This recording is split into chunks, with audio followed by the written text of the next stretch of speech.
Greetings, all. I'm S.Stephon Brown, professional muse for hire and the daddy of mental cartography.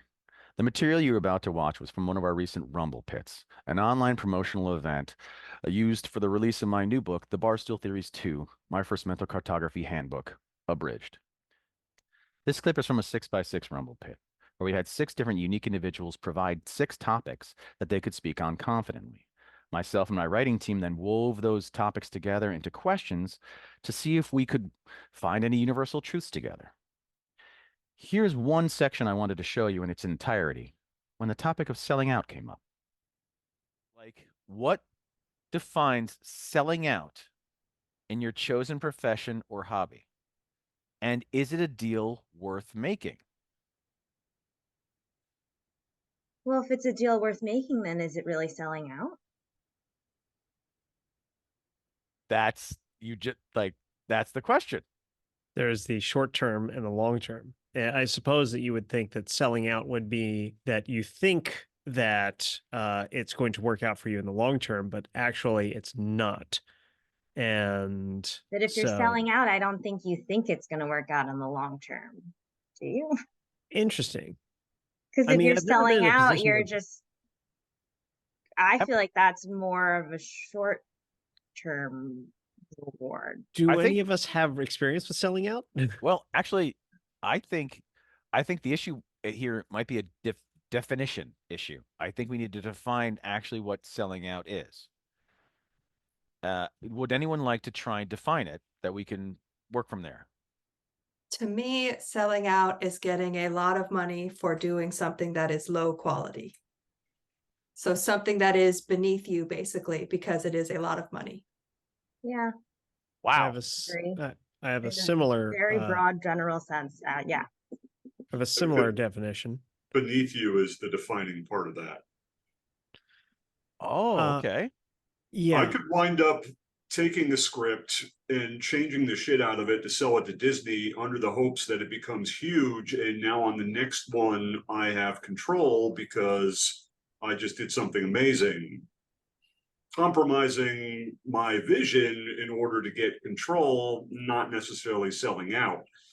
Disney's saying, we like the bullshit you did the first time. Would you continue to pander to our audience? And all I do from that point is crank out the same crap over and over again, not using my talents, not using my skill, not using what I could be doing.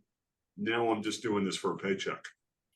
I want to add into that things, but from my perspective, this intersection of the compromise part, there is a part in everyone where you compromise it, because compromise is not a bad thing. It's a very neutral thing, in fact, unless you give it some weight. And so what is your threshold of compromise, specifically not just tied to money, but value and vision? Okay, so we're talking about like the straw that broke the camel's back kind of thing, where it's like there's one step too far that you can't. That's when you sell out. It's Is the like there's one little moment. Well, I kind of I don't feel necessarily think that, but I think I'm adding on to that. I feel like selling out is something that you can't actually come back from. Whereas a compromise, like Mhm. the example that Jim gave, it's like you compromise to sell the script, but then you can do what you want later. But selling out, in my So opinion, means that you can't ever come back from that. So strategic selling out is not the same as selling out completely. Um, One thing I would add to this is the idea that when you're selling out, you are selling to the marketable portion of yourself, the image of and someone else is buying that at the expense of the spirit of what it is you're actually doing. So you're now only giving the image of it rather than actually having any of the original intent or spirit that you had before. It's just the shape of it. Now it is no longer a holy statue. It is just a piece of clay that you sell to people. Nice. I'm gonna hit it there. Thank you for watching. If you'd like more information about mental cartography, our musing services, or you'd like us to host a Rumble Pit for you, visit our website at thebarstooltheories.com in the comments. Bon courage out there. Cheers.